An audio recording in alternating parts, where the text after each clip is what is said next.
Okay, very good, guys. Okay, my name is Professor Alex. I have been working with the mayor since 1996. I got shipped over from the States when I was approximately 17 years old. And I got to this country and I met Mr. Meyer, Mr. Harmon Meyer, and all the organization. And I started working because I had a brother who worked here in Chapinero. So I have been with the mayor. I had trainings from Mr. Harmon Meyer, from Mr. Villagorgona, from all the old school people and Teacher Orlando. So we're going to start touching these little areas.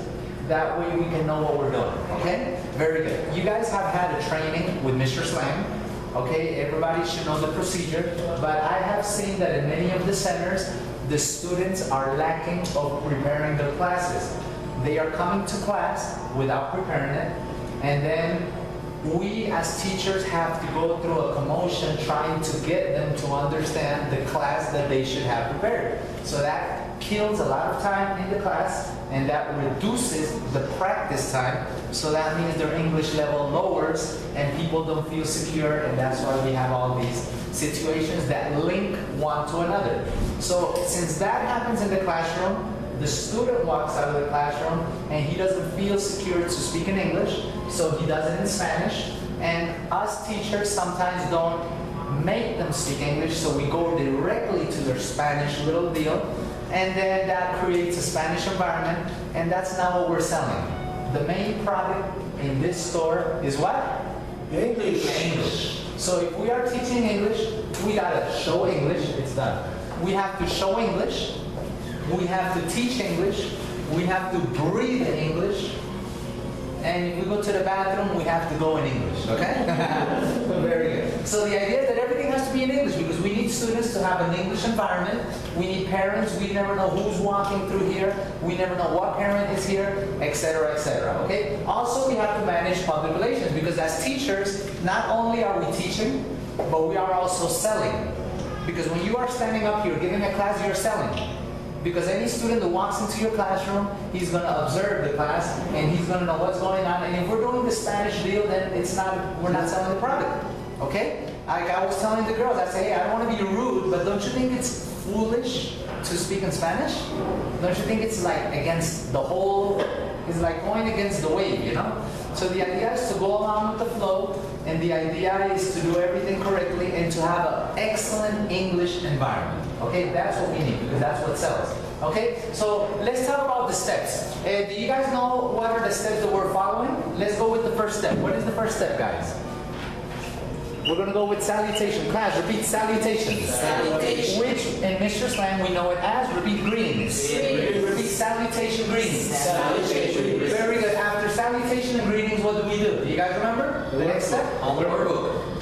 Oh, okay, workbook, exactly, workbook. Okay, what would be before the workbook? What could we do before the workbook? I'm putting some little signs in each little classroom. We're putting the steps. Date. We're moving to steps. Okay. That includes the dates. Exactly. First of all, that is class preparation. The way to prepare your class is to have your phonetics transcriptions done, have everything organized, and then when the students come to class, you should already have your date there and everything organized, right? Then we begin with salutation and greetings so we can break the ice. What is the purpose of that? To break the ice. Because this guy just came here and he had a little problem. Oh, thank you.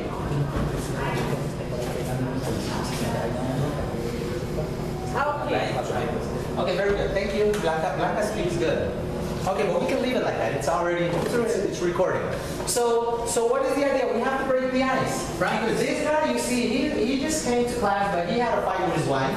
You know, exactly. This guy over here didn't, you know, his girlfriend didn't kiss him last night, so he's mad. Okay, and then the other girl over there, thank you very much. Thank you very much. Okay, very good. We're putting in each classroom, we're putting the steps right on the side, just so that we don't forget. We're putting this little sign because I've noticed that everybody's on the phone. Everybody's chatting, everybody's doing something on the phone instead of listening. Remember when I walked there and I said, hey. I told the girl, she said that she's finding translating. Oh yeah, you're right. I saw her and then she was translating, but the guy here wasn't. He was on WhatsApp. Okay? Okay, and then we're going to throw this one on. Even though it's negative for us to be saying no, no. In education, we shouldn't say no. We should say, please speak English, instead of saying, don't speak Spanish.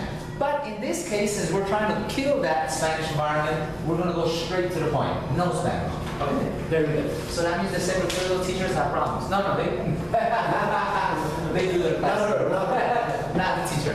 Okay, very good. So let's go. So 9 steps. So we go with salutation. Then what do we do? Okay, we're going to have here, teacher, you can have it and you can read them off. Okay, so what is the next step, sir? Applied. Okay, very good, class. Repeat, applied. Applied. Jiving. Jiving. Repeat, applied. Applied. Jiving. Do you guys know what is jiving? Jiving. What is applied jiving? Jiving, jive, it is jive. Okay, has ever, you guys? Cool teacher. Exactly, that's the cool teacher. Jive is to talk. Oh, hey teacher, so what's up with that watch? Damn, that's a cool watch. Where'd you buy that watch? I was told. Oh man, I like a watch like that. Okay, so that's like the cool teacher, just going in, hey teacher, what's up? Man, those shoes are cool. I need to buy some flat shoes myself. Do you always use flat shoes? Yeah. Oh, that's cool, very good. So you see, you're going into their daily lives. Oh, you're wearing a Colombia shirt. Did you see the game yesterday? Da, da, da, da, da. That is applied jiving. Okay, what does it say next to applied jiving? Where? Catching up. Very, no, but it needs to apply jiving. Very good. Applied jiving. So what is applied jiving, class? It's, what is it? Applied Conversation Club. Class, repeat, applied Conversation Club. Conversation. Very good, which is just what I told you. Then what step is next, sir? Catching up. Very good, class. Repeat, catching up. Catching up. Repeat, catching up. Catching up. We're gonna write it the slang way. Catching. Repeat, catching up. Catching up. What is catching up? What does it say next to it? Tutoring. Very good, class. Repeat, tutoring. Tutoring. So what is catching up? Catching up is where we are giving students tutoring and giving them some type of orientation of their last class or whatever. Or maybe you have a book 1 student here and a book 2 student here, and you're teaching book 2, so then you stop for a second and then you go to the grammar of book 1, so you make him know that he's reviewing, he's catching up, and the other guy is seeing the class advancedly, right? So that's catching up. Repeat, catching up. Very good. We finish catching up, and then what do we do? What's next? Workshop. Okay, class, repeat, workshop. Workshop. So what is workshop, class? Repeat, workshop. Workshop. Okay, workshop includes the next steps, which is Mr. Slang. Class, repeat, Mr. Slang. Mr. Slang. Of course, you're going to do your workbook activity. You're going to check your workbook after catching up because that's part of the tutoring. So you're going to do the workbook. You're going to, if you gave them some type of homework, whatever, that's what we're going to do. Okay, workshop. Then, what are the steps that are in workshop? What do we do with Mr. Slang? What is the first step? Greeting? We already did. Then we continue with? Phonetics. Very good, class. Repeat phonetics. Phonetics. Then after phonetics, what do we do? Vocabulary. Very good, class. Repeat vocabulary. Vocabulary. Very good. What do we do after vocabulary? Grammar. Very good, class. Repeat grammar. And what do we do after grammar? Dialogue. Very good, class. Repeat dialogue.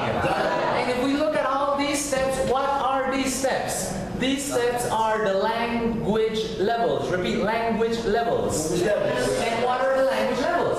The phonemic level, the, what's next? Morphologic level, then syntactic level, and then semantic level. But you can't be teaching this to the people because sometimes they don't understand. So when you have a parent, what are you going to tell them? In normal language, what are phonetics? Pronunciation. Sounds, very good. And then you take those 2 sounds and put them together and create a word. Then you take various words and put them together and create a sentence. And what do we do with the sentence? And that's, exactly. So that's how the Chinese guy learned how to speak Chinese. That's how the Russian learned how to speak Russian, and everybody else, okay? So we always have to keep in mind that these are the language levels and that we are following a direct order. Now, the majority of all the centers that we have visited finish dialogue and finish the class. So we're forgetting a very important step, which is what? The last step? Showbiz. Right? What is it? Showbiz. Very good, class. Repeat, showbiz. Showbiz. What is showbiz for you guys? An activity to apply knowledge. Okay. Okay, what does the word showbiz mean? Entertainment. Entertainment. That's it. Guys, repeat entertainment. Entertainment. Repeat showbiz. So what can we do in showbiz? Repeat videos. Videos. What else? Songs. Very good, songs. Repeat songs. What else? Repeat documentaries. Repeat document. Well, I did something wrong. Documentaries. Very good. Repeat documentaries. Documentaries. What else? Games. Games.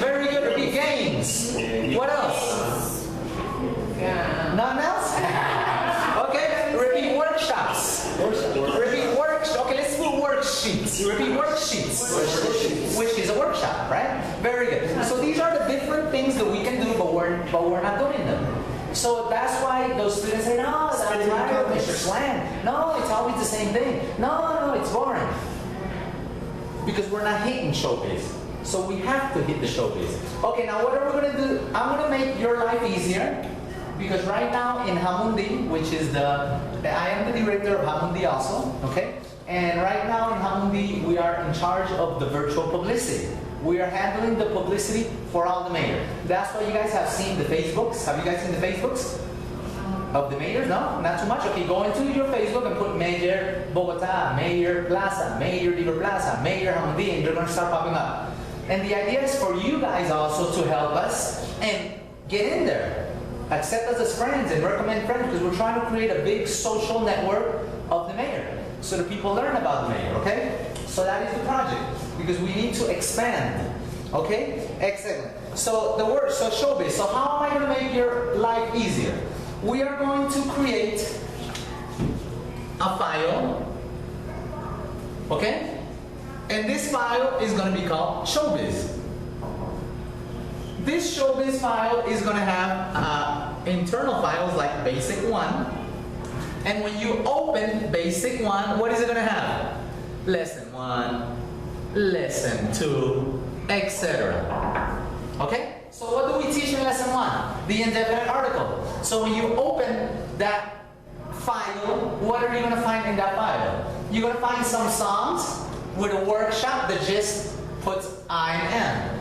You're going to find some videos of some other teachers from some other parts that I'm going to get from YouTube, and they're going to teach I and M with a different pronunciation. You're going to find maybe a documentary that is like their level, or a small video. And as the lessons start increasing in knowledge, then the videos will be a little more difficult. The sound will be more difficult. But what is the idea?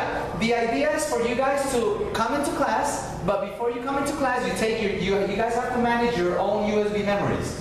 So you take your USB memory, you go to the main computer, Teacher Orlando will give me a main computer or a file, and you're going to go in there, and since you're going to teach book 1, lesson 2, then you take out that file. And you bring it to your lab, you teach your class, you finish, boom.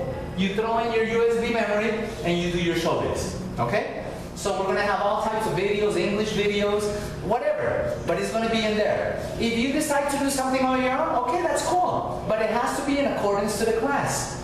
And you have to teach the major principles. What are the major principles? Do you guys remember? In every step, in everything that we do, we have reading. What else? Writing and oral practice. What do we have in oral practice? We have 2 types of practices. Do you guys remember? We have mechanical class. Repeat mechanical. And what do we have? Meaningful. Very good class. Repeat meaningful. Repeat meaningful. Very good. And what do we do in reading? We do reading and Listening. very good. Repeat listening. And what are the 4 abilities of any language?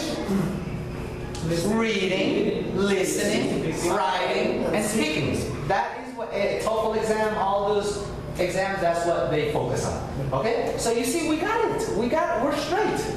Maybe just we haven't had that proper training, or maybe we've forgotten, or maybe we haven't really, put that in our heads, but it's a very simple procedure. Okay? Now, this is academically. That's what we do to put the language in a person.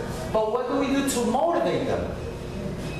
Do you guys remember whose fault is it if your students don't speak English, teacher? The teacher? What percentage? Give me a percentage. Like 25? 25% the teacher's fault, right? Yeah. Okay, what do you think, teacher? 50. 50? What do you think, teacher? 40. 40% the teacher's fault? Teacher? 40, 50. You? 100%. Very good. In my case, I would hire this guy. You guys are fired. Okay, I'm going to tell you why. Now, it's not your fault because you guys are new teachers. But in the past, before we hired a teacher, we would give them that question. So this is where I teach you. Okay, teacher, it's your fault 100%. Why? Why doesn't a student learn English? Give me an excuse. Why? Because he doesn't do his homework? Yes. We'll give him some motivational homework, something that he likes to do. Very good. Another reason why he doesn't learn English. He doesn't come to class. He doesn't come to class. Very good. If I put Pamela Anderson in there with no bra, are they going to come to class? Then I don't want to come. It's not going to be it. Even I want to come to class. But since we are not Pamela Anderson or Brad Pitts, then we got to find another way to motivate them to come to class. Okay, another reason, teacher. Another reason why they don't learn English. They don't want. They don't want to. Then why do they come? I don't want to. They don't like the So language. what their parents say, Of course. go. Why do they come? The parents So they have an obligation, so it's easier for them to learn English. Yeah. When somebody's there, when your mom is there, hey, you gotta learn English, and it's one of those mothers that makes sure you're homework, you're gonna learn. And if they don't want, then you have to make them want, teacher. You have to create that necessity. You have to explain to them that English is the universal language, that in every country in the world, we teach English as the second language, like in Colombia. And in the future, when they're going to work, if they want to travel, maybe they're going to meet some girl, or they're going to need English. If you want to be a drug dealer and you're going to get caught in the States, you got to learn English. So you see, you got to motivate them. You got to put in words. Okay, another reason. Why don't they learn English, teacher? Yeah, they don't do their homework, they don't participate. Very good. They don't do their homework. And if we don't control and check that they do their homework every day, then they're still not going to do it. Right. You see? So whatever excuse you have, you can't accept it. That's why we have to respond. We have to have 100% responsibility. Because if we say, no, I am 99% responsible only, then every time somebody, you throw him to the 1%. No, this guy didn't homework, 1%. This guy didn't come to class, 1%. And you're always washing your hands with the 1%. So it's better to take full responsibility. Okay? So whose fault is it, teacher, if the student don't learn? How much percent? 100. Teacher? Uh-huh. Teacher? Okay. So now you believe that? You believe that? So now, who can give you an excuse? Nobody. You can't buy the excuse because you're going to find a way. You know, these guys, and when you sit down and you know a student's not learning, you know that student doesn't want, you know he doesn't like, then you as a teacher, you have to find a way to go into that student's heart, mind, or whatever and make them want to learn. Help them. Because if you don't do it, then you're the teacher and you're the motivator and you're the person in charge, then who's going to do it? Nobody else. So that means that the guy that had the dream of learning English walked out with the tail under his butt and doesn't want to learn English anymore. Okay? Why? Because we didn't have a teacher here that believes that we have 100% responsibility. Okay? So you guys got that? In the past, we used to hire teachers. So we would do the same thing we did in the first interview, and you guys would say, no, it's 100%. And then 2 weeks later, we'd give you another interview with the administrator. And she would ask you way over there really fast, and then they, oh no, yeah, it's 40% because you know, it isn't this and that. So I wouldn't hire you. Why? Because you don't have a learning attitude, because you don't want to believe our philosophy, so why do we need you? Oh, no. The teacher told me that it's 100% and I thought it was 40%, but now that he told me this and that, I realized that, yeah, it's okay, perfect, go. Okay? Because you have that mentality, okay? Perfect. So do we understand these steps perfectly? Okay, so in the meantime, since we are just organizing the databases, okay, so it can be easier for you, then for now you guys have to use your whatever you have. Do you guys know how to download things from YouTube and put them on the memory and change the format and all that so the computer can read it? Of course. Okay, if you don't know how to do it, or if you ever need an instruction, or if you need, teacher, I want a video for this, or I need a workshop for this, or whatever, any resource that you need, you can write right here, Alex, el prof at Meyer edu.co, and continuously with hotmail.com, because sometimes when we want to send some information with our institutional email, it's too heavy and doesn't go, so we have to use the hotmail. Okay, perfect. So now we got this training done. Is that clear? Yes. Very good. Can somebody take a picture of that board before I release it? Okay. Thank you very much. Please take a picture and please send it to me, okay? For something practical. Thank you very much. Yeah, always practical with the pictures. We're very, yeah. You're the folder, baby. Why copy it when you can take a Wait, picture? you sound like you're a student, I like to write down. Oh, very good.